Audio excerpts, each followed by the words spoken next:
ঈদ মোবারক, ঈদ মোবারক। আজকে কুরবানি দিতে পারলাম না দেখে গরুর মাংস খাইতে পারলাম না।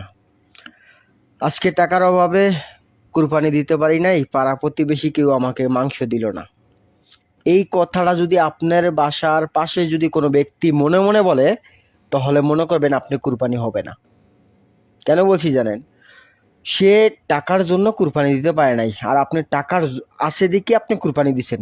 আপনি খাওয়ার জন্য দিছেন? এই কথাটা যদি ভাবেন, আপনি কুরবানি হবে না। আমি একটা ভিডিও দেখলাম কিছুক্ষণ আগে, কোন জায়গায় জানি মানে ঘটনাটা ঘটেছে ওটা উল্লেখ করে নাই। মানে মামু বাগিনারে 5 টুকরা মাংস দিছে, এবং কি বাগিনা এবং কি বাগনি এবং কি বোন, তারা সকল পরিবার হচ্ছে 8 জন। আর ওই মামুটা কুরবানি দিছে, মামু মাংস দিছে 60 টুকরা, আর 60 টুকরার ভিতরে 2 টুকরা হাড্ডি। আবার বিবেকহীন ছাড়া কাজটা করছে। দেওয়ার চেয়ে না দেওয়াই তো ভালো ছিল। দেওয়ার দরকার ছিল কেন? আসলে আমরা যেই অনেকে মনে করি কি আমি কুরবানি দিচ্ছি 1 লক্ষ, 1.5 লক্ষ, 2 লক্ষ টাকা দিয়া, এটা কি দেখানোর জন্য কুরবানি দেন? এই দুনিয়া দুনিয়া না ভাই। সবাই লাইভটা একটু শেয়ার করে দিবেন। যারা এই সমস্ত কাজ করে ভবিষ্যতে আপনার ভাই কুরবানি দিয়েন না, মাংস কিনে খাইয়েন। ভালো লাগলে শেয়ার করে দিন, আর ভালো না লাগলে চলে যান। সালাম আলাইকুম।